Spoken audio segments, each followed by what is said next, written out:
प्रणाम स्वामी जी। सब हो रहा है और जाना जा रहा है कि स्टेट में धीरे से माइंड के इन्फ्लुएंस से मैं करने लग जाए और सब हो रहा है से मैं कर रहा हूँ हो जाए। तो इसमें डिफरेंस कैसे पता लगाए ताकि मैं कर रहा हूँ वही रुक जाए। सब हो रहा है। शुरुआत में तो हाइपोथेसिस है ना, सब हो रहा है ना? सब हो रहा है में शुरुआत में कोई चेष्टा भी हो सकती है। सब हो रहा है कि चेष्टा हो सकती है, क्योंकि मन वहाँ शामिल तो है। यदि परम स्वीकार की भावदशा नहीं है तो सब हो रहा है एक हाइपोथेसिस होगी। यह महामंत्र है, सब हो रहा है और सब जाना जा रहा है। सब हो रहा है, अपने से हो रहा है और अपने से जाना जा रहा है। मतलब जानने में कोई एफर्ट नहीं है, कोई प्रयास नहीं है, कोई चेष्टा नहीं है, कोई कंसंट्रेशन नहीं है, कोई फोकसिंग नहीं है, कुछ भी नहीं है, करता है ही नहीं, कुछ किया ही नहीं जा रहा है, अपने आप जाना जा रहा है। और जाना जा रहा है तो किसी इंद्री, पर्टिकुलर इंद्री के माध्यम से जाना जा रहा है, ऐसा नहीं, सारी इंद्रियों के माध्यम से जाना जा रहा है। और सारी इंद्रियां समता में प्रतिष्ठित हैं, इक्वानिमिटी में हैं, सहजता में हैं। सारे सेंसेस साइमल्टेनियसली एक्टिव हैं, एक साथ कार्यरत हैं, इक्वली, इक्वानिमिटी, समता में समता में प्रतिष्ठित हो, समता पुष्ट है। तब यह मंत्र काम कर रहा है कि सब हो रहा है और सब जाना जा रहा है। लेकिन यदि परम स्वीकार की भावदशा नहीं है तो इसकी अनुभूति हो नहीं सकती। परम स्वीकार अर्थात क्या कि जो भी है, जैसा है उसे वैसा ही होना चाहिए। वह ऐसा इसलिए है क्योंकि इसे ऐसा होना चाहिए। ऐसा है तो कैसा है? वह परफेक्ट है। जो कुछ भी घट रहा है, जो भी हैपनिंग्स हैं, वो परफेक्ट है। उसमें किसी फेरबदल की जरूरत नहीं है, उसमें फेरबदल करना नहीं है। यदि ये परम स्वीकार नहीं है तो ये कॉन्सेप्ट की तरह होगा कि सब हो रहा है और जाना जा रहा है, ये घटेगा नहीं। ये घटेगा ना, ये घटने वाली बात है कि सब हो रहा है और जाना जा रहा है। हम इसे घटा नहीं सकते, हम घटाएंगे तो कृत्य हो जाएगा। सब हो रहा है और जाना जा रहा है, यह आंतरिक स्टेट है, एकदम अल्टीमेट है। उसके आगे कुछ है ही नहीं, उसके आगे कुछ है ही नहीं, सीधी छलांग है। सब हो रहा है, सब जाना जा रहा है, यह सीधी छलांग है।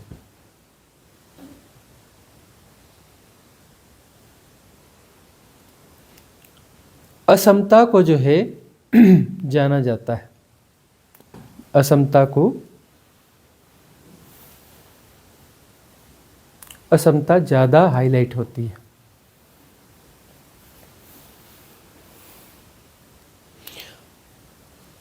असमता में होता यह है कि तुम किसी इंद्री पर ज़्यादा जोर लगाते हो, या तो तुम देखने पर ज़्यादा जोर लगा रहे हो या सुनने पर ज़्यादा जोर लगा रहे हो। ऐसा क्यों कर रहे हो? क्योंकि तुम्हारा जो पैटर्न है कोई ना कोई भीतर, वह कह रहा है इसे ठीक से देख लो, इस तरीके से देख लो। ठीक से देख लो का अर्थ है कि मेरे अनुरूप देखो, कहीं ये ऐसा तो नहीं है। सुन लो, कहीं ये ऐसा तो नहीं है। यदि ऐसा होगा तो पक्ष में होगा, ऐसा होगा तो विपक्ष में होगा। किसी भी इंद्री पर यदि जोर लगाया जा रहा है, इसका अर्थ है कि भीतर एक पैटर्न है, उसके साथ पूर्वाग्रह समाहित है, उसके साथ में एनालिसिस स्टार्ट हो चुका है, कैटेगराइजेशन, एनालाइजेशन, है ना, ये स्टार्ट हो चुका है। तुम रिएक्ट कर चुके हो और तुम उसे जो है शेपिंग करना चाह रहे हो। पूरी प्रक्रिया शुरू हो चुकी है। हियर एंड नाउ नहीं हो। हियर एंड नाउ कितनी सुंदर बात है कि हियर एंड नाउ, लेकिन घटेगा कैसे हियर एंड नाउ? यदि जो परिस्थिति है मुझे स्वीकार नहीं है तो मैं यहाँ हियर एंड नाउ कैसे रह सकता हूँ? मुझे तो उसे बदलना है, मुझे उसे बदलना है और मैं उसे चेष्टा से बदलना चाहूँगा। और मेरी चेष्टा जो है मेरे पूर्वाग्रहों से प्रचालित होगी मेरी पूर्व धारणाओं से ऑपरेटेड होगी। और यदि हम उसे ऑपरेट कर रहे हैं तो हम कुछ कर रहे हैं, भविष्योन्मुख है मामला, कोई लक्ष्य है, कोई मंजिल है कि हम इसे बदल देंगे, कुछ समय में हम इसे बदल देंगे। मतलब समय को हमने पैदा कर लिया, हमने टाइम फैक्टर को पैदा कर लिया, स्पेस को पैदा कर लिया कि कुछ है जो कहीं दूर है और उसे हमें बदलना है। वहाँ तक हमें जाना है, पहुँचना है, ऑपरेट करना है, उसे बदलना है। टाइम एंड स्पेस को हमने क्रिएट कर लिया। टाइम एंड स्पेस हमेशा ख्याल रखना हमारा क्रिएशन है। टाइम एंड स्पेस जैसी कोई चीज़ एग्जिस्ट नहीं करती है। इन्फिनिटी जो है हम समझते हैं ना, अनंतता, वो हम सापेक्षता में रिलेटिवली समझते हैं। अनंतता की हमारी जो भी परिभाषाएं है ना, रिलेटिव ट्रुथ है, ट्रुथ नहीं है। याद रखना इस बात को। अनंतता को तुम विज्ञान की भाषा से समझना चाहोगे, कभी नहीं समझ पाओगे। रिलेटिव ट्रुथ है। तुम कहते हो, हम भी कहते हैं, समझाने के लिए कहते हैं, उस भाषा का प्रयोग हम भी करते हैं कि यह तुम हो और जो है यह तुम्हारी धरती है। तुम्हारी धरती में तुम्हें ढूंढना बहुत मुश्किल काम है, तुम इतने छोटे हो और यह धरती जो है इतनी छोटी है, सौर मंडल में इसको ढूंढना बहुत मुश्किल है।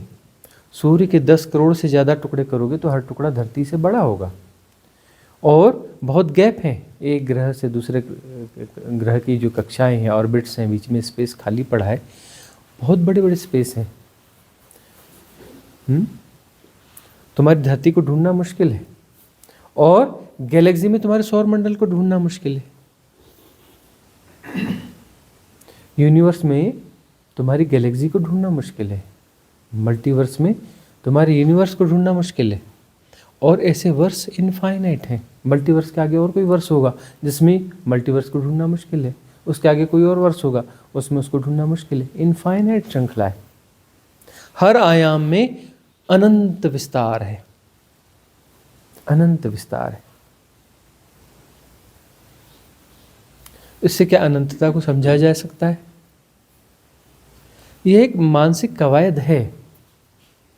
अनंतता ऐसी चीज़ नहीं है जो मानसिक कवायद कर लेने पर बात बन गई। इन्फिनिटी ऐसी चीज़ है जिसे जीना होता है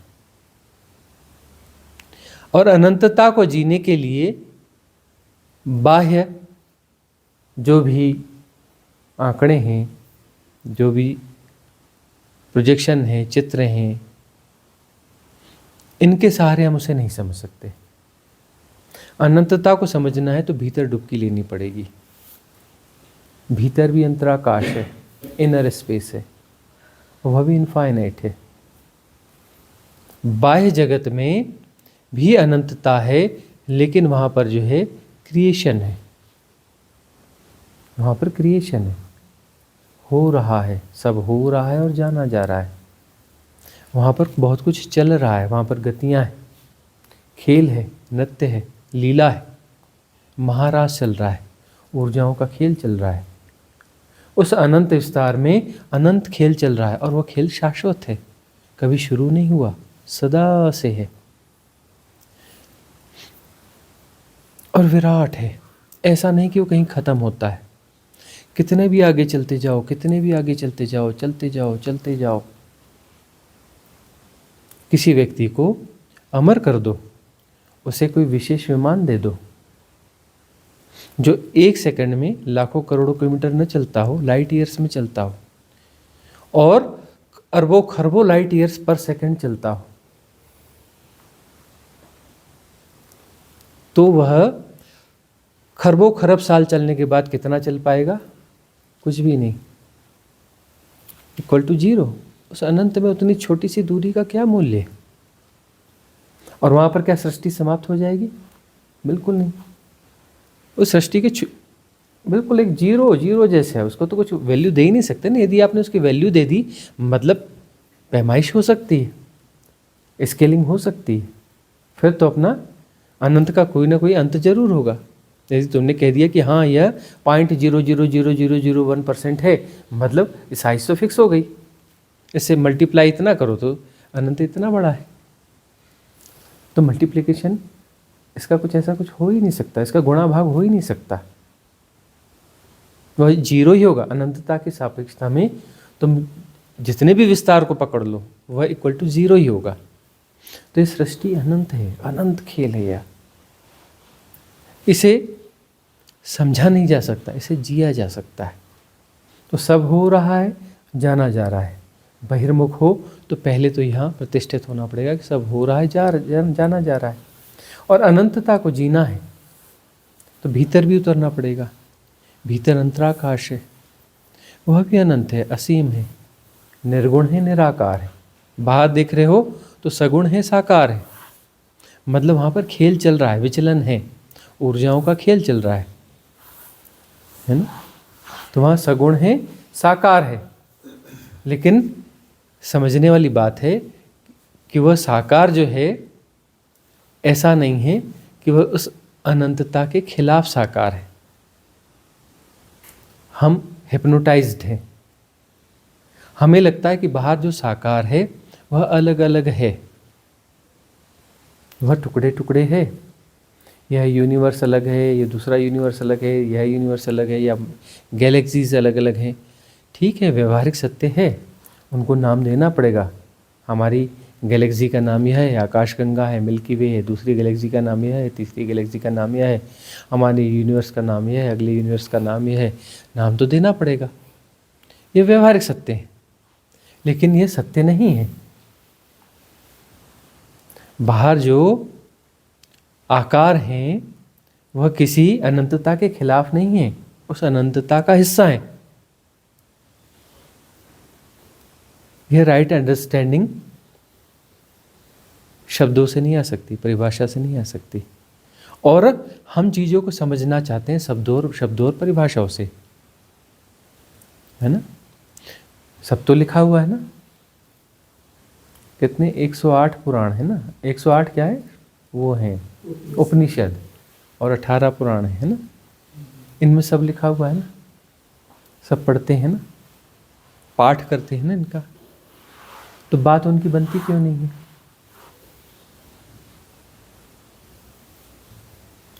तो जो अनंत विस्तार है उसको रिलेटिवली आप समझ भी जाओगे, बात बनती नहीं है, बात जो है बनती नहीं है।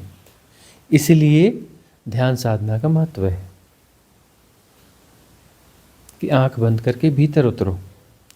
भीतर भी अंतराकाश है, लेकिन वह अनंत है, वह भी अनंत है, असीम भी है। उसके साथ उसमें क्या है? वह निर्गुण है, निराकार है।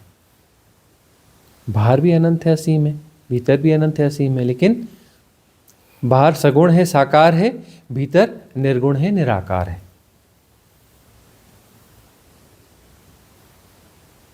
भीतर निर्गुण है, निराकार है।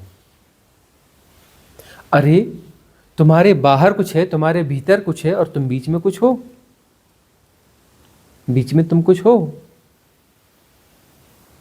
समझो ना। बाहर जो है मेटाफिजिकल वर्ल्ड है, भीतर, बाहर जो है फिजिकल वर्ल्ड है, भीतर मेटाफिजिकल वर्ल्ड है, और बीच में कोई संधि काल तुम हो, तुम दोनों के बीच में फंसी हुई कोई चीज हो, उन दोनों के बीच में तुम फंसी हुई कोई चीज हो। तो तुम कभी बाहर जाते हो, कभी भीतर आते हो। अब भीतर भी तुम आते हो तो भीतर भी निर्गुण निराकार तक नहीं पहुंच पाते, भीतर भी तुम्हारे विचलन है। बाहर के इन्फ्लुएंसेस है। इन्फ्लुएंसेस का मतलब क्या है?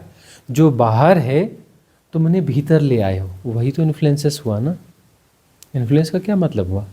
जो बाहर है तुम उसे भीतर ले आए। तुम कहते हो कि ऐसा नहीं होना चाहिए, ये किसी इन्फ्लुएंस के कारण कह रहे हो ना कि ऐसा नहीं होना चाहिए, इसे बदलना है, स्वीकार नहीं है। ये इन्फ्लुएंस है ना।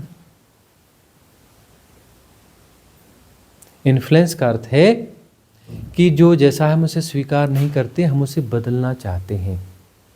जो जैसा है वो हमें स्वीकार नहीं है, उसे हम बदलना चाहते हैं। तो सब हो रहा है से कहाँ स्विच हो जाते हो? मैं कर रहा हूं, मुझे करना है, मुझे बदलना है, वहां स्विच हो जाते हो।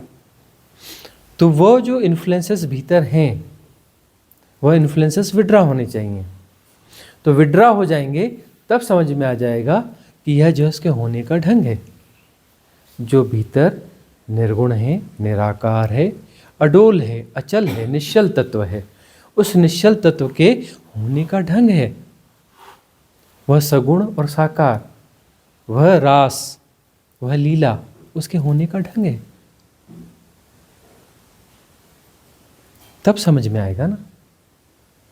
तो भीतर उन इन्फ्लुएंसेस को विड्रा होना पड़ेगा।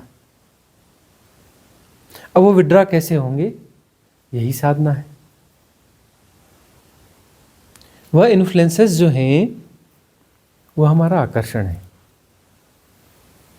वह हमारा आकर्षण है। हम उन्हें समेटते हैं, उन्हें निमंत्रण देते हैं, उन्हें पकड़ते हैं, अपने आसपास जोड़ कर रखते हैं, एसोसिएट करके रखते हैं, और उनके बीच हम प्ले करते रहते हैं। अपनी ऊर्जाओं का प्ले हम उधर उसके बीच में करते रहते हैं, सातत्यता से, कंटिन्यूअसली हम प्ले करते रहते हैं। अपनी ऊर्जाओं को हम वहाँ प्रवाहित करते रहते हैं। ऐसा नहीं है कि वह ऐसी चीज़ है जो स्थायी है। वह कोई स्थायी चीज़ नहीं है, हम उसे क्रिएट कर रहे हैं, और जब तक हम क्रिएट कर रहे हैं तब तक वह है। यदि हमने उसे क्रिएट करना बंद कर दिया तो विड्रा हो जाएगी। समझना पड़ेगा कि ये कैसा क्रिएशन है।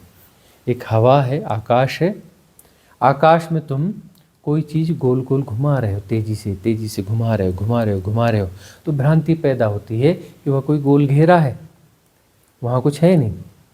तुमने गोल घुमाना बंद कर दिया, वह घेरा गायब हो जाएगा। वह बना ही नहीं था, वह एक भ्रांति की तरह था, लेकिन वह था भी। जब तक तुम घुमा रहे हो तब तक वो कुछ था भी, और वह था भी नहीं। तो ऐसी चीज़ें हैं भी और नहीं भी हैं। फंक्शन तो हो रहा है और है भी नहीं। वो फंक्शन यदि विड्रा हो जाए तो वह चीज़ गायब हो जाएगी, उसकी राख भी नहीं बचेगी। वह तो कुछ था ही नहीं, तो उसकी राख कहाँ से बचेगी? उसका कोई चिन्ह नहीं बचेगा। अब पक्षी उड़ के जाता है, तो पक्षी उड़ के जा रहा है तो किसी न किसी मार्ग से जा रहा है ना। तुम्हारी भाषा के हिसाब से वो मार्ग होगा। तुम्हारी भाषा कहती है कि पक्षी उड़ के जा रहा है मतलब मार्ग है ना।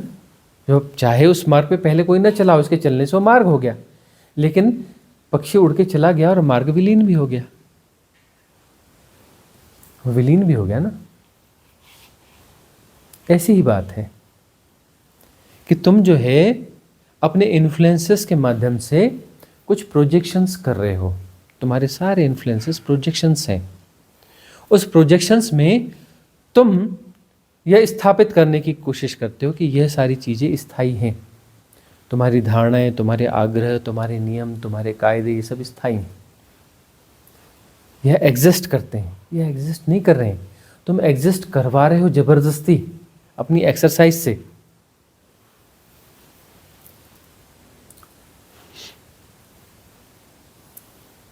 इसमें होता यह है कि मनुष्य एक सामाजिक प्राणी है ना, समाज में रहता है। तो कुछ मास हिप्नोटिज्म भी है, कुछ सामूहिक परिकल्पनाएं भी हैं, ठीक है ना। उन सामूहिक परिकल्पनाओं को तुम जीते हो एज ए ट्रुथ, सत्य की तरह जीते हो, तो वहाँ समस्या पैदा हो जाती है। तुम इसे सत्य की तरह जीते हो।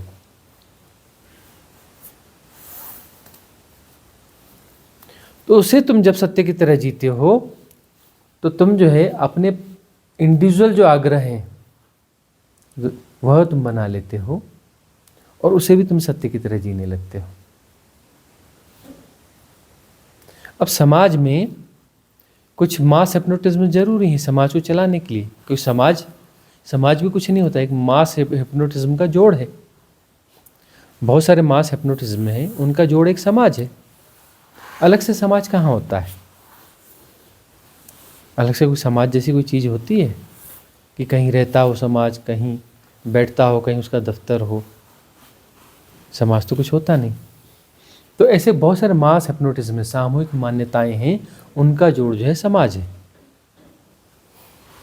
अब अलग अलग समूह हैं तो उनकी मान्यताएं अलग हैं, तो बोलते हैं ये फलाना समाज है, ठिकाना समाज है, ऐसा समाज, उसमें वैरायटीज क्रिएट हो गई, है ना। भौगोलिक परिस्थितियों के हिसाब से अलग अलग समूह बन जाते हैं। वो अलग अलग समूह जो बन जाते हैं उनकी अलग अलग धारणाएं और मान्यताएं होती हैं, सामूहिक मान्यताएं अलग होती हैं, और वो मान्यताएं मैच भी नहीं करती, मतलब सार्वभौम भी नहीं है। बहुत सारी धारणाएं तो जो यहाँ पर धारणा पॉजिटिव मानी जाती है, किसी और समूह में वो नेगेटिव मानी जाती है। तो कोई सार्वभौम सत्य जैसा कुछ भी नहीं है, सब काम चलाऊ सत्य है, लेकिन वह तुम्हें ऐसा लगता है कि काम चलाऊ सत्य नहीं है, ये वास्तविक सत्य है। हिप्नोटिज्म यही हुआ ना। हिप्नोटिज्म और किसको कहते हैं? जो काम चलाऊ है तुम उसे वास्तविक की तरह जी रहे हो। जो काम चलाऊ है उसे तुम वास्तविक सत्य की तरह जी रहे हो, इसी को तो हिप्नोटिज्म कहते हो। हिप्नोटिज्म क्या है? तो समाज जो है हिप्नोटिज्म के आधार पर चलता है, और यह हिप्नोटिज्म जरूरी भी है, गैर जरूरी नहीं, व्यवहारिक सत्य है।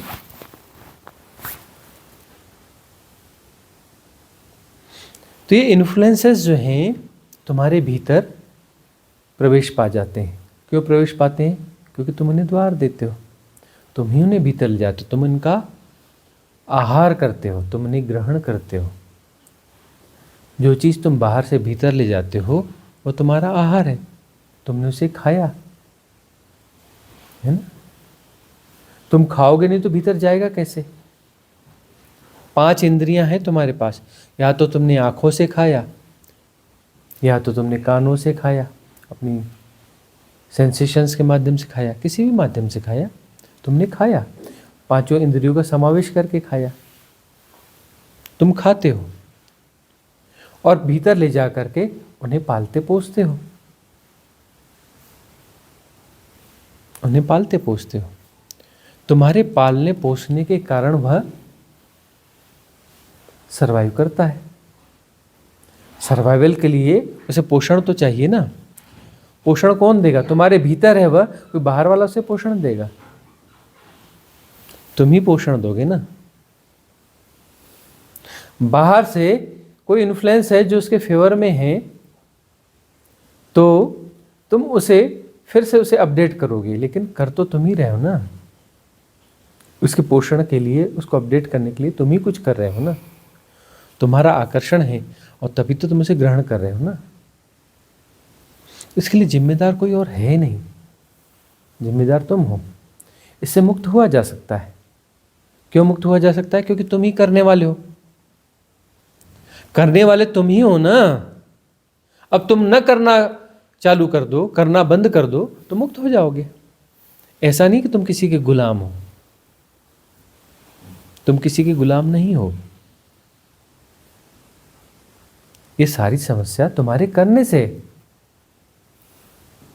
यदि तुम इस करने को विड्रा कर लो, इस प्रकार का आहार ग्रहण करना बंद कर दो, भीतर उसको सपोर्ट करना बंद कर दो, उसकी फीडिंग बंद कर दो, उसका पोषण बंद कर दो, विड्रा हो जाएगा। वह विड्रॉ हो जाएगा, नया आना बंद हो जाएगा।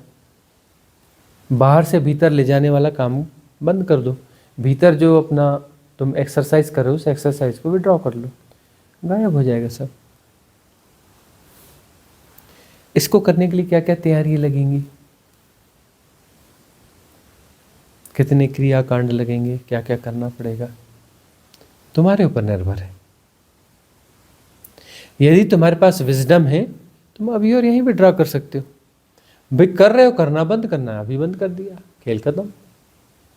भीतर समस्या है, वो चल रहा है सब कुछ, चलाना ही बंद कर दिया, तुम ही तो चला रहे हो, बंद कर दिया तो बंद हो गया, खेल खत्म, पैसा हजम।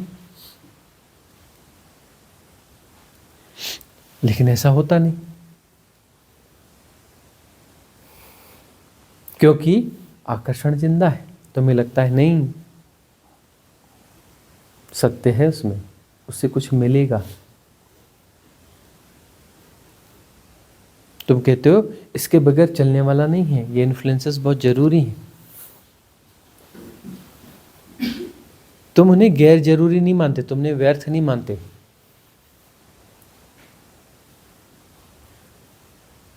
यदि व्यर्थ व्यर्थ की तरह प्रकट हो जाएगा तो अभी और यहीं विड्रॉ हो जाएगा। तुम काहे उसे पकड़ोगे? पकड़ ही इसलिए रहे हो कि वो व्यर्थ है नहीं, सार्थकता उसमें तुम्हें दिखती है। तुम्हें उसमें सार्थकता दिखती है इसलिए तो तुम पकड़े हुए हो। और एक बड़ा हिप्नोटिज्म यह है कि हमें लगता है कि हम यदि इसे निरर्थक कहेंगे तो अब हम इसका उपयोग कर नहीं पाएंगे। इसे हम निरर्थक मान लेंगे तो हम इसका उपयोग नहीं कर पाएंगे, अब इसकी यूटिलिटी हमारे जीवन में खत्म हो जाएगी। ऐसा है नहीं, ऐसा है नहीं। तब भी तुम इसे उपयोग कर सकते हो, लेकिन यह जानते हुए ये सार्थक नहीं है। धन है, एक मान्यता है, उसका प्रयोग होना चाहिए, है ना। बैंक वाला जो है कहीं कुछ अपना नोट करके रख लेता है कि तुम्हारे अकाउंट में इतना पैसा है, तुमको कोई कागज़ भी देता है, कोई लिंक दे देता है, तुम्हारा अकाउंट शो होता है वर्चुअली, ये ऐसा है ना। तो धन को वहीं रहने दो ना, भीतर क्यों लेके आ रहे हो? अब तुम्हें लगता है कि हम भीतर नहीं लाएंगे तो मेमोरी नहीं रहेगी, वो तो गायब हो जाएगा मामला। हम वहाँ जाके क्लेम ही नहीं करेंगे तो हमें मिलेगा कहाँ से? हमें तो ख्याल ही नहीं रहेगा, जबकि ऐसा होता नहीं है। अमनी दशा एक अलग स्थिति है और तुम्हारे माइंड में जो स्टोरेज है वो एक अलग स्थिति है। डेटा स्टोरेज तो अपनी जगह पे रहेगा ना। तुम डेटा स्टोरेज के बीच में ज़बरदस्ती जो ऊर्जाएं घुमाते रहते हो बिना काम के काम है भी नहीं, तुम बार बार गुणा भाग लगाते हो कि बैंक में इतना पैसा है, यह ऐसा है, इससे लेना है, यह पैसा नहीं दे रहा है। अरे पैसा लेना है तो तुम 100 बार उस दिन में विचार करोगे, 1000 बार दिन में विचार करोगे तो क्या वो पैसा आ जाएगा? वो तो जब आना है तब आएगा ना। उसके लिए तुम उससे बातचीत करोगे, वो कुछ व्यवहारिक कर्म करोगे, उससे आएगा। तुम मन में चिंतन मनन करते रहोगे तो उससे पैसा वापस आ जाएगा। या तुम चिंतन मनन करते रहोगे तब तुम्हारा बैंक बैलेंस सेव रहेगा। तुम चिंतन मनन बंद कर दोगे तो बैंक का पैसा गायब हो जाएगा। ये तो अपनी जगह रहेगा ना, उसको बार बार दोहराने की जरूरत क्या है? तुम बहुत सारी चीज़ों को बार बार दोहरा रहे हो, तुम्हें लगता है कि नहीं दोहराओगे तो यह सब डिसअपियर हो जाएगा। भय इसी बात का है, डीअपियर्स होने का भय, कि वह चीज़ जो है गायब हो जाएगी। यह भय तुम्हारे भीतर भरा हुआ है, तो तुम्हें लगातार उसको मेमोराइज करते रहना पड़ेगा, लगातार उसकी एक्सरसाइज करना पड़ेगा। नहीं करोगे तो वह चीज़ गायब हो जाएगी, तुम भूल जाओगे, फिर उसका क्या होगा? जबकि ऐसा है कि तुम ऐसा यदि न करो, ऐसा तुम न करो, उसको बार बार न दोहराओ, तुम्हारे मस्तिष्क की क्षमता जो है ज़्यादा रहेगी, तुम ज़्यादा रिलैक्स रहोगे, तुम्हारी नींद अच्छी होगी, तुम्हारा जीवन रिलैक्स होएगा, शरीर अच्छा रहेगा, साइकोसोमेटिकली तुम ज़्यादा फिट रहोगे, है ना। और जब तुम्हें जो कुछ करना हो अपने समय पे याद आ जाएगा और तुम उसे बराबर ऑपरेट कर लोगे प्रति संवेदन के माध्यम से। वहाँ पूर्ण धारणाएं बीच में डिस्टर्ब नहीं करेंगी, तुम्हारे आग्रह दुराग्रह बीच में डिस्टर्ब नहीं करेंगे। ऐन समय पे तुम उसे प्रति संवेदन के माध्यम से ऑपरेट कर लोगे, और प्रति संवेदन से जब ऑपरेट करोगे तुम्हारा वहाँ का जो प्रेजेंटेशन होगा, वहाँ जो तुम्हारे द्वारा जो घटेगा वो इतना प्रभावशाली होगा कि वो समस्या शायद बड़ी आसानी से सॉल्व हो जाएगी। जिसे तुम जटिल मान रहे हो बड़ी सहजता से बड़ी आसानी से सॉल्व हो जाएगी, क्योंकि प्रति संवेदन से सामने वाला व्यक्ति बहुत आसानी से प्रभावित हो जाएगा और उसे लगेगा कि नहीं ठीक है, ये जैसा बोल रहे हैं ठीक है, कर गुजरो। प्रति संवेदन से हार जाएंगे उसके आग्रह दुराग्रह।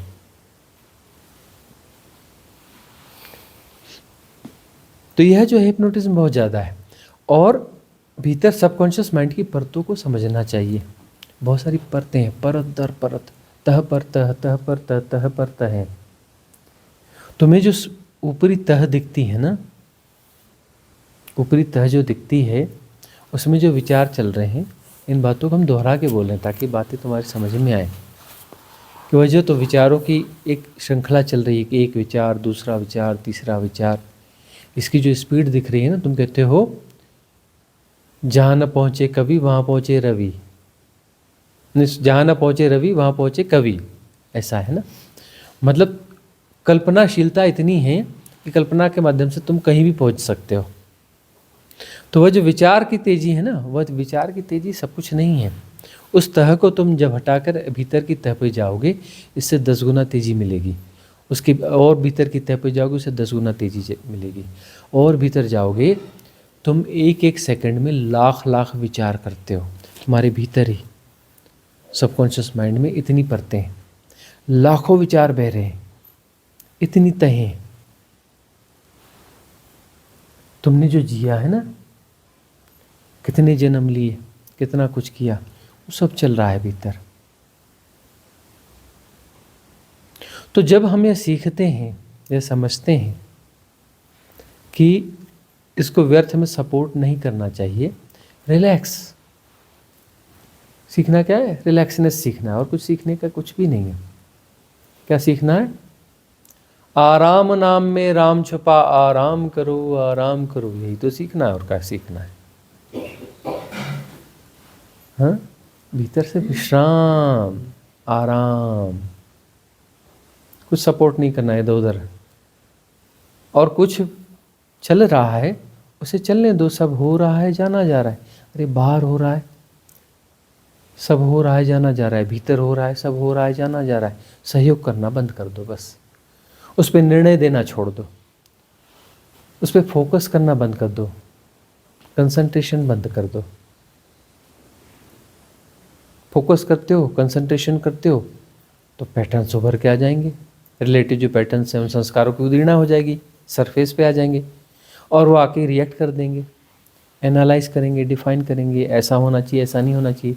बदलने की कोशिश करोगे, उन चीज़ों को तुम बदलने की कोशिश करोगे। हो गया माया जाल शुरू, संसार गढ़ना चालू। और तुम आराम में हो, कुछ नहीं कर रहे हो, चल रही है फिल्म, दूर कहीं चल रही है, टीवी में फिल्म हो रही है। वहाँ पर जो है कोई है, लड़की तकलीफ में है, कोई उसे सता रहा है, तुम इन्फ्लुएंस होकर के दौड़ करके घुस छलांग मार दो टीवी के अंदर कि मैं इस लड़की को बचाता हूँ। भाई इन्फ्लुएंस की अति यही होगी ना, लेकिन चलो उतनी अति नहीं होती। घूम फिर कर देखो तो तुम कुछ ऐसा ही कर रहे हो। कल्पना में तो तुम कर जाते हो, मन में तो तुम कर ही जाते हो। मन में तुम्हें आता है ना, ऐसा ऐसा चल रहा है, तुम कुछ का कुछ कर जाते हो। अरे मन में न जाने तुम कितनों की पिटाई करते हो, कितनों की हत्याएं करते हो, कितना क्या करते हो। अरे मन में तो तुम देश के देश मिटा देते हो कल्पना में। अब वो जो है छोटा सा कोई देश है यूक्रेन,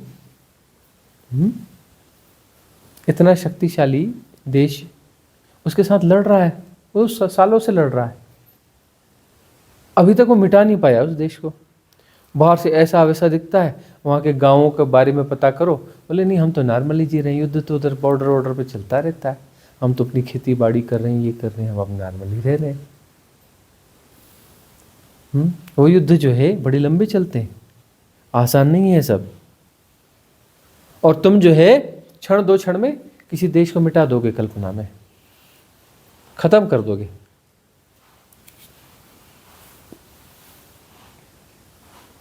देखो अपने भीतर क्या करते हो, कितना कुछ करते रहते हो, कितना तुम दुनिया को बदलना चाहते हो।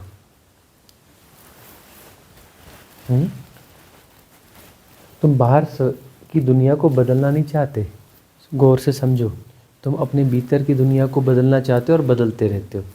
फिर तुम्हें लगता है कि नहीं अब इसको और बदल देते हैं, और बाहर के डेटा तुम भीतर फिर इम्प्लांट करते जाते हो कि अब ऐसा हो गया है, वैसा हो गया, फिर तुम उसको बदलना चाहते हो। तुम कल्पना में बदल सकते हो, वैसे तो बदल नहीं सकते, सपनों में ही बदल लो। अब तुम इन्फ्लुएंस हो, तुम्हारे पास सही गलत वाले पैमाने हैं। हाँ, तुम लगे हुए हो एक्सरसाइज में कि सही है ये गलत है, तुम निर्णय दे देते हो, तो तुमने जाल तो बुन लिया। साधु कौन?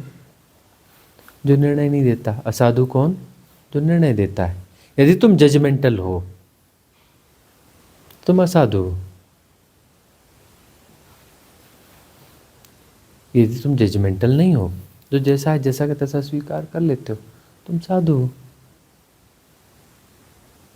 अब तुम कहोगे इसमें दुनिया में काम कैसे चलेगा, व्यवहारिक सत्य। अरे व्यवहारिक सत्य की तरह करो ना, अभिनय से करो।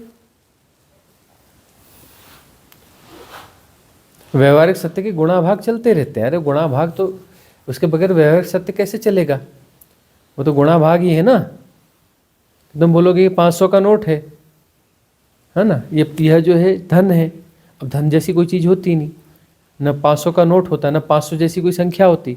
अब तुमने मान लिया कि 500 को एक संख्या है, तुमने कह दिया कि ये नोट है, तुमने कह दिया कि ये धन है, और इसके बदले विनिमय होता है, वस्तु विनिमय की जरूरत नहीं है, और ये सामूहिक हिप्नोटिज्म है और ये काम करता है।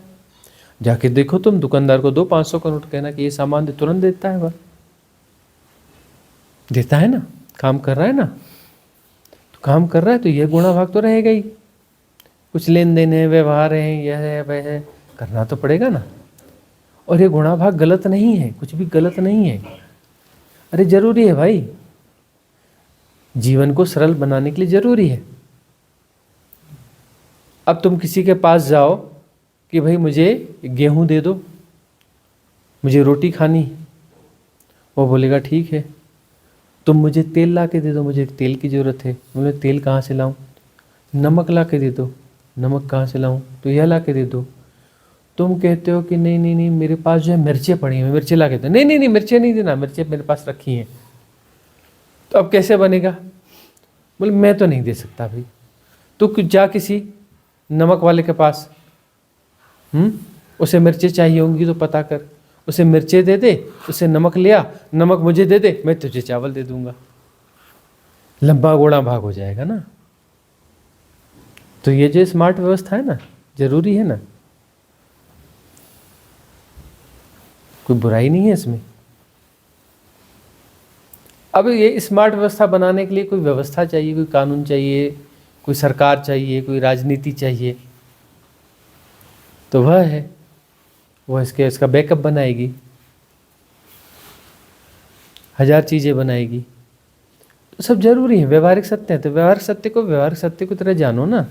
उसे पारमार्थिक सत्य को बना लेते हो। पारमार्थिक सत्य का अर्थ तुम उन्हें भीतर ले जा लेते हो और भीतर उसे स्टेबल कर देते हो कि ये परम सत्य है। व्यवहारिक सत्य बाहर है, अब उसे बाहर ही रहने दो, है ना। भीतर उसकी इंफॉर्मेशंस जाएंगी, उनको वहीं रहने दो। तुम जो है एक मन नाम की चीज़ जो है, तुम एक्सरसाइज करते हो तो मन बन जाता है। वहाँ पर डेटास तो जाएंगे, कहाँ जाएंगे? मस्तिष्क में जाएंगे ना। 4 अरब कोशिकाएं हैं तुम्हारे मस्तिष्क में, है ना। और हर कोशिका न जाने कितने सैकड़ों हजारों जीबी के डेटा स्टोर कर सकती है, हजारों जीबी के डेटा स्टोर कर सकती है हर कोशिका। और 400 करोड़ कोशिकाएं हैं तुम्हारे भीतर, उसमें डेटा जा रहे हैं, जाने दो ना। अब तुम जो है एक मन नाम की चीज़ लेकर के, जो उसकी उपयोगिता है कि वो डेटा को वहाँ जा करके उसको फीड करना है, डाल देना है, ठीक है। और डालने के बाद में तुम उससे बार बार उसकी जुगाली करते हो, अंदर अंदर जुगाली करते हो, जुगाली कर करके जो है उसको सत्य बना देते हो। वो जुगाली क्यों करते हो? जब जिसकी जो जरूरत पड़ेगी उस समय प्रतिसंवेदन से चीजें घट जाएंगी। तुम प्रतिसंवेदन से नहीं जीते हो। समस्या क्या है? तुम प्रतिसंवेदन से नहीं जीते, तुम किसी व्यवस्था से जीना चाहते हो, व्यवस्था तुम क्रिएट करना चाहते हो, यहां समस्या है। और तुम्हें भरोसा नहीं है प्रतिसंवेदन पर। तुम्हें लगता है प्रतिसंवेदन से कुछ गड़बड़ हो गया तो पहले से तैयारी करनी चाहिए, सारी चीजें बिल्कुल तैयारी से सिस्टम से चलनी चाहिए। मतलब तुम्हें उस कॉस्मिक सिस्टम, कॉस्मिक रिदम पे भरोसा नहीं है। तुम कहते हो नहीं, हमारा अपना सिस्टम होना चाहिए, हमारी अपनी रिदम होनी चाहिए, हमारी अपनी तैयारी होनी चाहिए, उससे हम जिएंगे। और यहां समस्या पैदा हो जाती है। यदि तुम उस कॉस्मिक रिदम पे भरोसा कर सको, श्रद्धा कर सको, समर्पित हो सको, तो सब कुछ परफेक्ट है। और उस कॉस्मिक रिदम ने तुम्हें वह इंडिविजुअल इंटेलिजेंस भी दी है। इसका कब, कहाँ, कैसा प्रयोग करना है, तुम्हें एक विवेक भी दिया है। कॉस्मिक रिदम ने दिया है ना विवेक। विवेक का अर्थ है कि जब जो जरूरी हो वह करो और जो गैर जरूरी हो मत करो। अब तुम जो गैर जरूरी हो बहुत ज्यादा करते हो, जो जरूरी है उसको मिस कर देते हो। यह अविवेक हुआ ना। जो गैर जरूरी है उसके पीछे तुम पागल हुए पड़े हो, उसी को तो वासना कहते हैं। गैर जरूरत से जीना, उसे क्या कहते हैं? वासना। तुम कॉस्मिक रिदम के खिलाफ जा रहे हो। तुम जरूरत से ज्यादा तुम्हें चाहिए, तुम्हें परिग्रह चाहिए, जरूरत से ज्यादा चाहिए। तुम कॉस्मिक रिदम के खिलाफ हो। गिलहरी भी बटोरती है भोजन, साल भर नहीं बटोरती। ठंड आने के पहले, बर्फ पड़ने के पहले बटोरती है।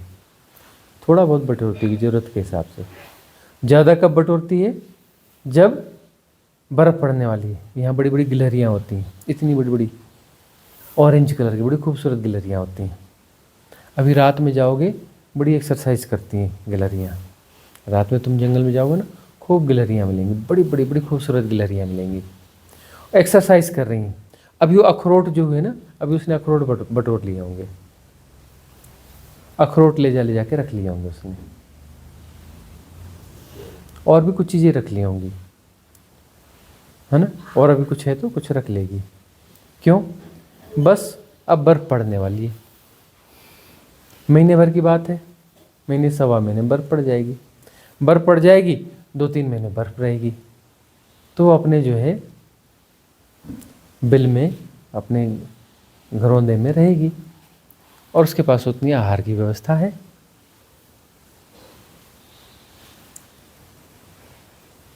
तुम जो है परिग्रह इतना कर लेते हो, जाने क्या क्या परिग्रह कर लेते हो। हर चीज का तुम परिग्रह कर रहे हो, जरूरत से ज्यादा कर रहे हो। क्यों? तुम डरे हुए हो। इन्फ्लुएंस स्ट्रीम्स तुम्हें डरा रही हैं। तुम्हारे पास यह ना होगा तो दिक्कत हो जाएगी। तुम किसी कंफर्ट जोन में जीना चाहते हो। तुम चाहते हो कि तुम्हारा कंफर्ट जोन टूटना नहीं चाहिए किसी भी कंडीशन में। तुम अपने कंफर्ट जोन के टूटने से बहुत डरते हो। उसके लिए तुम लगातार एक्सरसाइज करते हो। अपने कंफर्ट जोन को बनाए रखने के लिए तुम लगातार डिस्कंफर्ट रहते हो,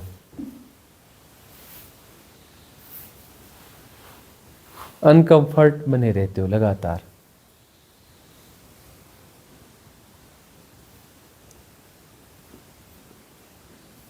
ये सोचा है कभी कि तुम किसी काल्पनिक कंफर्ट जोन के लिए, उस कंफर्ट वाली सिचुएशन को बनाए रखने के लिए लगातार डिस्कंफर्ट में रहते हो।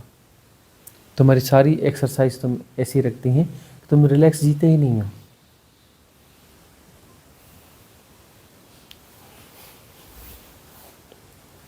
तो इन्फ्लुएंसेस जो हैं, उन इन्फ्लुएंसेस को तुम भीतर ले जा लेते हो, भीतर ले जा लेते हो, मस्तिष्क में रख लो ठीक है, लेकिन तुम उसकी जुगाली करते हो। जुगाली करने का नाम क्या है? मन है। व्यर्थ की जुगाली। मन क्या बुरी चीज़ है? नहीं, मन एक क्षमता है, समय को उसका उपयोग करना पड़ता है, बहुत प्यारी क्षमता है। तुम उसका जो है दुरुपयोग कर रहे हो मन का। मन कोई तुम्हारा दुश्मन नहीं है, मन एक क्षमता है ना। बाहर क्या है? सृष्टि, फिजिकल वर्ल्ड। भीतर क्या है? Metaphysical world. बीच में संधि है। संधि क्या है? मन है। संधि तो जरूरी है ना। वही ये सब हो रहा है, सब हो रहा है, जाना जा रहा है। कौन जानेगा? मन ही जानेगा ना। कौन सा मन जानेगा? जो सहज मन है, जो जुगाली में नहीं लगा हुआ है। अब वो जुगाली में लगा हुआ है तो उसे जुगाली दिखेगी। तो तुम्हें क्या दिखता है? तुम्हें अपनी प्रायोरिटीज दिखती है ना। तुम्हें अपनी प्रायोरिटीज दिखती हैं। जुगाली किस बात की कर रहे हो? अपनी प्रायोरिटीज की जुगाली कर रहे हो ना, कि तुम्हारी प्रायोरिटीज है ना, या कि ऐसा होना चाहिए, ऐसा होना चाहिए, ऐसा होना चाहिए। तुम्हारे आग्रह है ना, तुम्हारी प्रायोरिटीज है ना, तुम उसकी एक्सरसाइज कर रहे हो। और वह जो है एक्सरसाइज चल रही है भीतर, तो वही तो तुम्हें दिखेगी ना। तुम्हारे भीतर जो चल रहा है वही तो दिखेगा ना। तो तुम जुगाली कर रहे हो। जुगाली जिन चीज़ों की कर रहे हो, अपनी प्रायोरिटीज की कर रहे हो, जो तुम्हारे सबसे ज़्यादा आग्रह की है, ऐसा होना चाहिए, ऐसा होना चाहिए, ऐसा होना चाहिए, या पाना है ना। इसी को वासना कहते हैं ना। यह पाना है, यह पाना है, यह पाना है, यह पाना है, किसी भी कीमत पे पाना है, ऐसा करना है, ये ऐसा हो रहा है, ऐसा क्यों नहीं हो रहा है, इसको क्या कर लूँ, वह कर लूँ, यह कर लूँ। तो अपनी प्रायोरिटीज़ को जी रहे हो। अपनी वो प्रायोरिटीज़ तुम्हारी जुगाली चल रही है भीतर मन में, ठीक है ना। जुगाली ज़रूरत से ज़्यादा चल रही है, काम नहीं आती। जितनी जुगाली तुम करते हो ना, उसका 0.01% काम आता है। और जुगाली तुम इतनी करते हो, काम आती नहीं वो जुगाली। काम आ रही होती तो चलो कोई बात नहीं थी, उसका यूटिलाइजेशन है ही नहीं कुछ। इतनी जुगाली करी, इतनी जुगाली करी, और वहाँ जब प्रैक्टिकली जब जाते हो तो उसका काम ही नहीं पड़ता। वो तुम्हारी जितनी तैयारियां थी उनका काम ही नहीं पड़ता। उस समय तुम कुछ और ही कराते हो, लेकिन उसकी जुगाली करते रहते हो, है ना। तुमने प्रायोरिटीज तय कर रखी हैं, और तुम प्रायोरिटीज को जी रहे हो। तुम्हें क्या दिखेगा? भाई प्रायोरिटीज ही तो दिखेंगी ना। जो चल रहा है वही तो दिखेगा ना। सरफेस पर जो चल रहा है वही तो दिखेगा ना। तुम क्या कर रहे हो? दुरुपयोग कर रहे हो अपनी क्षमता का। तुम कहते हो मन दुश्मन है, ऐसा है, वैसा है। अरे तुम मन हो जाते हो, तुम मनुष्य हो। तुम क्या है? मनुष्य हो, ठीक है ना। मनुष्य हो मतलब तुम्हारे पास एक क्षमता दी गई है मन की, ऐसे मन की जो काफी तरल है ना, काफी एक्टिव है, काफी क्षमतावान है। वह तुम्हें गिफ्ट दिया गया है, तुम उस गिफ्ट का दुरुपयोग कर रहे हो। मन कोई गलत नहीं है, तुम उसका दुरुपयोग कर रहे हो, तुम्हें क्षमता दे दी गई। अब किसी को जो है 1 करोड़ की लॉटरी लग गई, 1 करोड़ रुपया उसे मिल गया, तो क्या मिल गया उसे? क्षमता मिली। 1 करोड़ रुपए क्या है? क्षमता है ना, वो मिल गया। अब उसका सदुपयोग करना है, दुरुपयोग करना उसके हाथ में है ना। वो पूजा है ना, बताती है कि वहाँ लॉटरी बहुत चलती है अमेरिका में, है? बहुत लॉटरी चलती है। और जिन लोगों की लॉटरी फंसती है वो लोग क्या करते हैं? अय्याशियाँ करते हैं। अय्याशियाँ करते हैं, खूब ड्रिंक करते हैं, खूब मौज मस्ती करते हैं, और पैसा ख़त्म होते होते तक जो शरीर भी बिगाड़ लेते हैं, हॉस्पिटलाइज होना पड़ता है उनको। तो धन मिला तो कोई गलत काम हुआ क्या? लेकिन जो है मिला किस तरीके से मिला? श्रम वाला धन नहीं था, जुआ सट्टा वाला धर्म था, है ना। तो जब भी क्षमता आती है ना, तो मन की वासनाओं को हम पूरा करना चाहते हैं। प्रायोरिटीज़ को तो जिएगा ना। क्षमता आ गई तो क्या करेगा? अपनी प्रायोरिटीज़ को जिएगा। उसकी प्रायोरिटीज़ वही थी कि खूब ऐश करूँगा, सड्डे नाल रहोगे तो ऐश करोगे, है ना। उसको क्या करना है? ऐश करना है, अय्याशियाँ करनी है। अपनी प्रायोरिटीज़ को तो जियोगे ना। जो तुम गोल गोल गोल गोल घुमा रहे हो अंदर, तुम्हारे हाथ में क्षमता आ गई तो वही तो करोगे ना। तुम नहीं जिताते थे कॉर्पोरेटर के चुनाव में, एमएलए के चुनाव में, नहीं नहीं नहीं, ये बंदा सीधा साधा दिख रहा है, इसको जिता दो। अरे बड़े बड़े लोगों को बहुत देख लिया, ये सब करप्ट लोग हैं, गुंडे हैं, बदमाश हैं, ऐसे हैं वैसे हैं, ठग हैं। देखो कितना सीधा साधा आदमी, कितना सज्जन आदमी है। कितने प्यार से बात करता है, किसी के भी पैर छू लेता है। बढ़िया है ये व्यक्ति, ऐसा व्यक्ति होना चाहिए। तुम इसे जिता देते हो। और उसका इतिहास बोलता है कि बड़ा सज्जन आदमी है, पूरा इतिहास उसका बोलता है बड़ा सज्जन और अच्छा आदमी है। जीतने के बाद में पता चलता है कि वो रात में क्या कर रहा है, बोले वो दारू की बोतलें खुली हुई हैं। ऐश चल रहे हैं वहाँ तो। वही व्यक्ति जिसने कभी दारू को हाथ नहीं लगाया, हाँ, वह जो है फिर उल्टे कई किस्म के काम करने लग गया, वह पैसे जोड़ने लग गया। ऐसा लगता नहीं, वो तो अपरिग्रही व्यक्ति है और परिग्रह में लग गया। कुछ समय बाद उसकी बिल्डिंगें तनने लगती हैं। हुआ क्या मामला? अरे भीतर वो जुगालियां कर रहा था, लेकिन प्रैक्टिकली वो कुछ कर नहीं पा रहा था। अब उसके पास में क्षमता आ गई। अब क्षमता आ गई तो अपनी प्रैक्टिस को जिएगा ना, फिर अपने आप में कहाँ रहेगा, अपनी प्रैक्टिस को जिएगा। वासना तुम्हें परिचालित करती है, हैक कर लेती है, ऑपरेट करती है ना, धक्का देती है। और वासना तुमने खुद ने पैदा करी। बीज तो बड़ा छोटा सा रहता है, उस बीज को तुम पन पाते हो ना, उसको बार बार छेड़ते हो, उसकी जुगाली करते हो, गोल गोल घुमाते हो, तो वासना बड़ी होती जाती है। तुम खुद ही बढ़ाते हो, तुम ही जिम्मेदार हो और कोई जिम्मेदार नहीं है। जितनी समस्याएं हैं ना, तुम्हारी पैदा की हुई समस्याएं, समस्या बड़ी भी तुमने खुद ही करी है।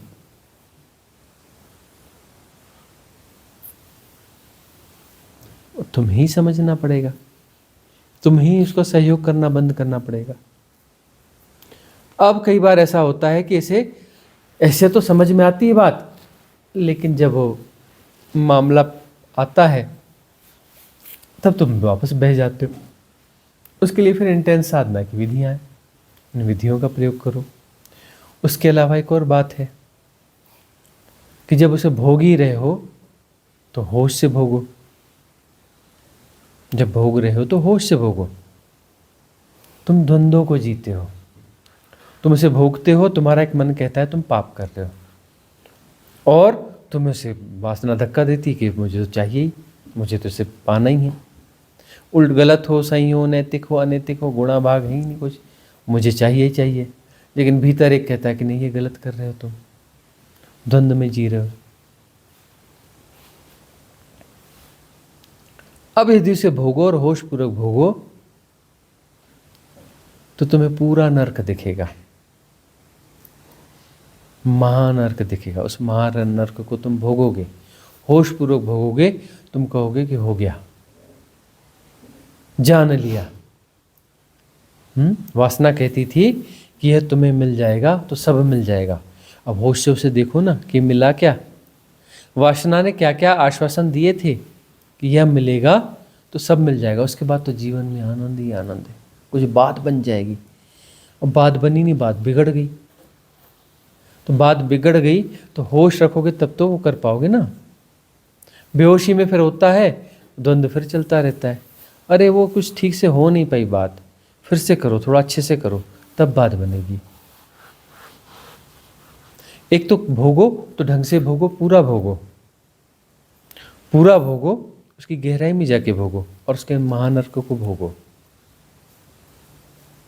उसके दुख तकलीफ संताप जो भी पैदा होते हो उसको पूरे अच्छे से भोगो,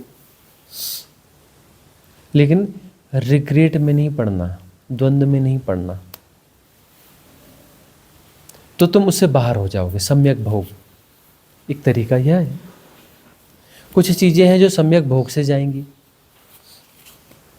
है ना, जो जैसा उसको जैसा कहते तैसे भोगने से जाएंगी। कुछ चीजें ऐसी हैं जो इंटेंसिव साधना से जाएंगी। कुछ ऐसी चीजें हैं जो तुम्हें पूरे जीवन पे फैलानी पड़ेगी बात, होश को पूरे जीवन पे फैलाना पड़ेगा। होशपूर्वक चलो, होशपूर्वक खाओ, होशपूर्वक पियो, कार्य व्यापार जो भी है, बिजनेस है, यह है, होशपूर्वक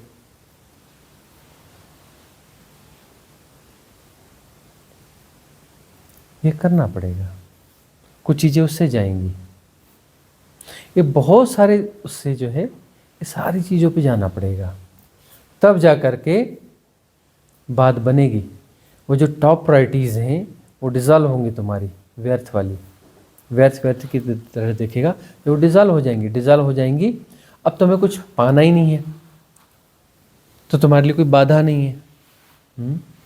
तो तुम चीज़ कुछ बदलना ही नहीं चाहोगे। अभी तुम कुछ बदलना क्यों चाहते हो कि चीज़ों को अपने अनुरूप करना है, कुछ पाना है। अब कुछ पाना ही नहीं है तो जो परिस्थितियाँ उनको तुम बदलना क्यों चाहोगे। जब तुम्हें कुछ पाना ही नहीं है, भीतर से तुम क्लीन हो, तो बाहर की परिस्थितियों को तुम बदलना क्यों चाहोगे। तुम्हें जैसा का तैसा स्वीकार हो जाएगा।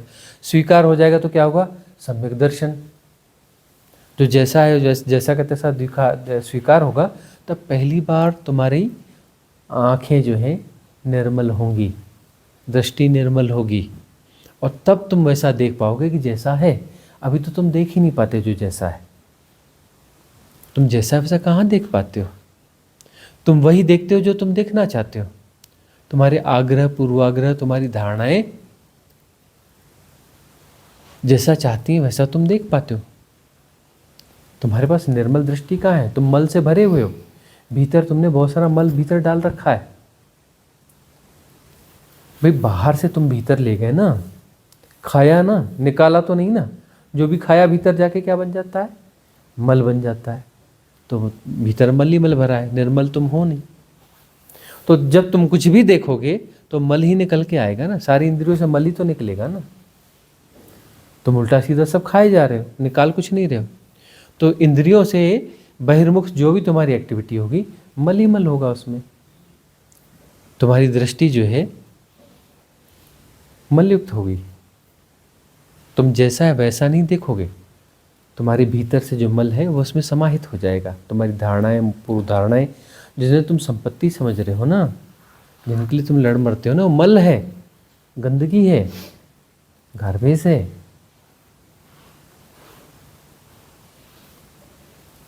तो तुम जो है तुम्हारी दृष्टि में वो समाहित हो जाएगा। तुम जो सुनोगे उसमें वो समाहित हो जाएगा। अस्वच्छ हैं तुम्हारी इंद्रियां, मल से भरी हुई हैं। तो स्वच्छता चाहिए ना। स्वच्छता कौन करेगा। अरे तुमने ही अपना गंदा किया है, स्वच्छ तुम्हें ही करना पड़ेगा। तो तुम्हारी पकड़ इतनी है, जो खाया उसे निकालना नहीं चाहते। वो कंजूस लोग होते हैं ना, कंजूस लोग क्या है, उनको कॉन्स्टिपेशन का रोग होता है, कब्जे की बीमारी होती है। क्यों कि उसे बटोर रहे होते हैं, खर्च नहीं करना चाहते, पकड़ते हैं, छोड़ने की आदत नहीं है। पकड़ने की आदत है, छोड़ने की आदत है नहीं। पकड़ना ही पकड़ना है, छूटता है नहीं, तो कॉन्स्टिपेशन। तो वो जो है भीतर में जो है मल, उसको भी पकड़ के रखते हैं। तो वही कॉन्स्टिपेशन की समस्या है। इसलिए कहते हैं साधना में, कौन सी साधना, अचानक एक्सेल। एक्सेल का मतलब छोड़ दिया, छोड़ना सीखो। दान क्या है, प्रैक्टिस है ना, छोड़ना सीखो। दान करो या करो, पकड़ को ढीला करो। तुम पकड़ रख रहे हो ना, इसलिए भीतर मल ही मल भर गया है। तो ऐसी प्रैक्टिसेस करो कि तुम्हारी पकड़ ढीली पड़ जाए। तो ढीली पड़ जाए, तुम्हारी सफाई चालू हो जाएगी। तभी तो तुम्हें व्यर्थ व्यर्थ की तरह दिखेगा। अब पकड़ इतनी मजबूत है, तुम्हें वो सार्थक दिखता है, व्यर्थ दिखता ही नहीं है। पकड़ ढीली पड़ेगी, अब तुम मुट्ठी खोलोगे तब तो तुम्हें पता चलेगा कि मुट्ठी में है क्या। मुट्ठी में तुमने बेहोशी में कुछ भर लिया है और प्रोजेक्शन कर लिए कि हीरे हैं, हीरे हैं, हीरे हैं, हीरे, है ना। अब तुम मुट्ठी खोलोगे, पकड़ छोड़ोगे, तब तो दिखेगा ना कि हीरे हैं कि पत्थर हैं। जब मुट्ठी खुलेगी, सम्यक दृष्टि होगी, ठीक से देखोगे तो पता चलेगा पत्थर है। और पत्थर को मुट्ठी बंद करके संभालने की जरूरत है ही नहीं, अपने आप होगे, झटकार के हो जाएगा, अपने आप फेंक दोगे, अरे पत्थर ही है। अभी तुम्हारे लिए संपत्ति है वो सब। मुट्ठी तुम्हारी बंद है, पकड़ है। पकड़ को छोड़ दो तो तुम्हें जो जैसा है दिखने लगेगा। पकड़ को छोड़ने के लिए कुछ करना पड़ेगा। तुम कुछ नहीं करोगे तो पकड़ अपने आप छूट जाएगी। मुट्ठी को बंद करने के लिए बहुत ताकत लगती है, मुट्ठी को खोलने के लिए कोई ताकत नहीं लगती। तो अपनी ताकत को विड्रा कर लो, मुट्ठी खुल जाएगी और जो है वो दिख जाएगा। तुम कुछ नहीं करोगे तो जैसा का तैसा दिखने लगेगा, ठीक से दिखने लगेगा, तुम्हारी क्षमता का विकास होगा। तुम कुछ नहीं करोगे, कर करके तुम बिगाड़ देते हो। करने वाले सब बिगाड़ देते हैं, बिना किए सब ठीक हो जाता है। कर करके तुम बिगाड़ रहे हो। जब तो कुछ नहीं करोगे तो जैसा का तैसा दिखेगा, दिखेगा कि व्यर्थ है तो व्यर्थ से छूट जाएगा, सफाई चालू हो जाएगी, क्लींजिंग स्टार्ट हो जाएगी। क्लींजिंग होती क्यों नहीं? तुम्हारे लिए वह हीरे हैं, कंकड़ पत्थर नहीं है। तुम्हारी संपत्ति है वह जो मल है, इसलिए तुम उसे बचाए रखते हो। इसलिए लोभियों के साथ बड़ी परेशानी होती है।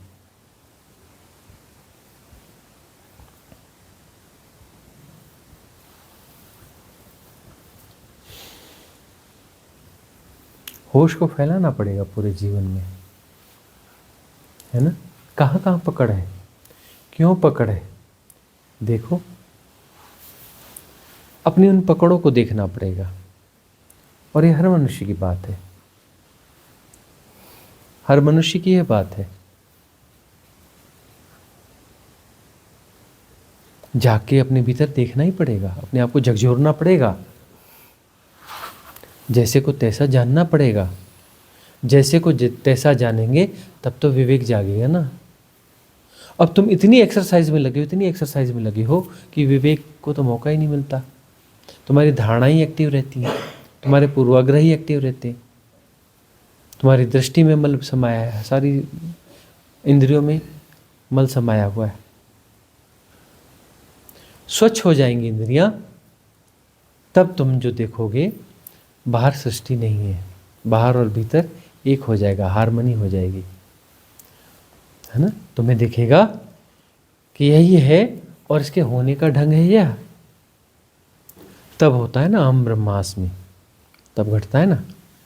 अभी दिखता है तुम्हें पेड़ है, वो भी आम का पेड़ है, तब तुम्हें ना आम का पेड़ देखेगा ना पेड़ देखेगा, ना कोई देखने वाला है,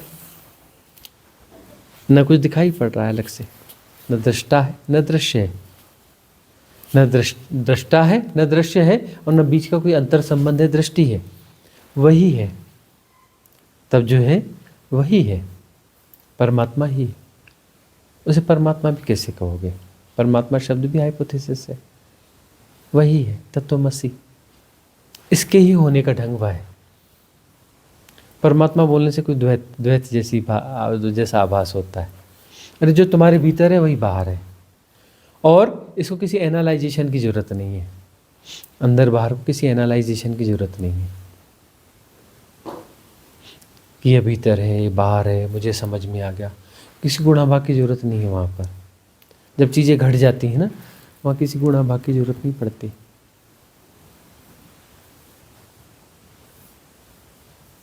जहाँ बात समझ में ही नहीं आई ना, वहाँ गुणाभाग की जरूरत पड़ती है। जब समझ में आ गई, वहाँ गुणाभाग की क्या बात है कि अब इसको समझेंगे जी, हाँ समझ में आ गई, ये ऐसा है वैसा है, ये तो गुणाभाग हो गया ना। समझ में आ गया तो गुणाभाग का है का, नहीं समझ में आया तो गुणाभाग है ना।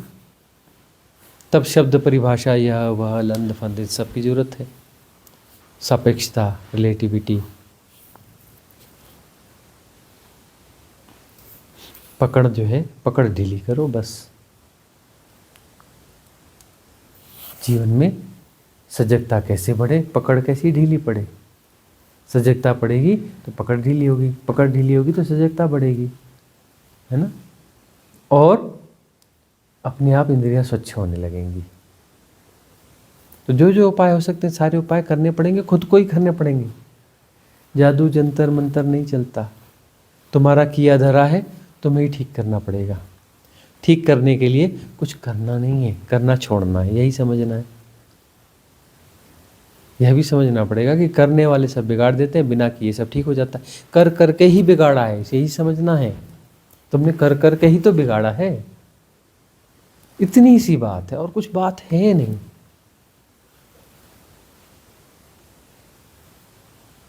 थोड़ा धैर्य, श्रद्धा, सबूरी। अब तुम कहते हो कि हमने आशा करना छोड़ दिया, फिर भी क्यों चल रहा है विचार, फिर ये क्यों चल रहा है, नहीं नहीं ये बात ठीक नहीं है। अरे इतनी ऊर्जा तुमने उसे दी हुई है, वह ऊर्जाएं तो काम करती रहेंगी ना, थोड़ा धैर्य रखो ना, उनकी ऊर्जाएं चुकने दो ना। तुम अपना सहयोग करना बंद करो और धैर्य, श्रद्धा और सबूरी में जियो ना। श्रद्धा करो अस्तित्व पर, धैर्यवान बनो, और जो कुछ उसे बहने दो, बह जाने दो उसे। ऊर्जाओं का प्रवाह है, जितनी ताकत उनके पास है, जितना सेल चार्ज है उतना तो चलेगी ना। धीरे धीरे सेल डिस्चार्ज हो जाएगा, बात पूरी हो जाएगी, कर्म प्रारब्ध कंप्लीट हो गए। समता को पुष्ट रखो, उनका प्ले चलता रहेगा, जैसा का तैसा जानते रहो। प्ले तो भाई वहीं चलेगा ना, मन में आकर चलेगा ना, उदीर्णा होगी ना, सबकॉन्शियस माइंड से कॉन्शियस माइंड में आएगा, उस सरफेस में आएगा, प्ले चलेगा, प्ले तुम्हें दिखेगा। समतापूर्वक जैसा का तैसा जाना जाएगा, जैसा का तैसा जाना जाएगा। तुम सहयोग नहीं करोगे, कोई नई फीडिंग होने वाली नहीं है, सेल डिस्चार्ज।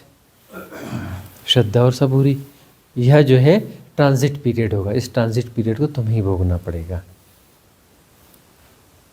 छलांग की भी बात है, छलांग लेकिन ऐसा है कि जनक को लग गई तो मुझे भी लग जाएगी, उस चक्कर में मत पड़ो। जनक जनक थे, तुम जनक नहीं हो, ठीक है ना। तो जैसा है, भगवान शिव कहते हैं तुम जहाँ हो वहीं से यात्रा चालू करो, किसी हाइपोथेटिकल यात्रा के चक्कर में मत पड़ो, वो कभी स्टार्ट ही नहीं होती, वो अभी मन में ही चलती रहती है। काल्पनिक यात्रा है ना। तुम जहाँ हो स्वीकार करो कि तुम यहाँ हो, और वहाँ से उठाएगा एक कदम भी यात्रा का एक कदम है, वास्तविक है। तुम जहाँ नहीं हो वहाँ की परिकल्पना करोगे कि तुम जो है एवरेस्ट के शिखर पे बैठे हो, परिकल्पना ही है, और वहाँ से तुम ऊपर कोई और छलांग लेना चाहते हो, बात बनेगी नहीं, तुम वहाँ हो ही नहीं, कल्पना में ही होगी वह छलांग। तो जो जैसा उसको जैसा का तैसा स्वीकार करो, अपने आप को जैसा का तैसा स्वीकार करो, और वहाँ से ही परिवर्तन शुरू हो जाएगा। स्वीकार करने से, स्वीकार करना महामंत्र है, परम स्वीकार, जो जैसा है उसको जैसा का तैसा स्वीकार करो, तो ठहराव आएगा। उस ठहराव को श्रद्धा कहते हैं। उस ठहराव में धैर्य समाहित है, इंक्लूडेड है, इनबिल्ट है ना। श्रद्धा में धैर्य इनबिल्ट है, धैर्य में श्रद्धा इनबिल्ट है, अलग अलग चीजें नहीं है। उसे ही ठहराव कहते हैं। उस ठहराव में जो जैसा है जैसा का तैसा जाना जाएगा, स्वीकार किया जाएगा, उसे ही स्वीकार कहते हैं। तब स्वीकार घटता है, और स्वीकार से अपने आप समस्याएं सॉल्व होने लगती हैं। स्वीकार में तुम कुछ करोगे नहीं, भाई सब ठीक है तो तुम क्यों उसको क्यों बदलना है, गलत होता तो बदलते, ठीक है तो बदलने की जरूरत नहीं। स्वीकार है, तो स्वीकार से ही बदलाहट शुरू हो जाती है। करने वाले सब बिगाड़ देते हैं, बिना किए सब ठीक हो जाता है। इस सभा को यहाँ समाप्त करते हैं।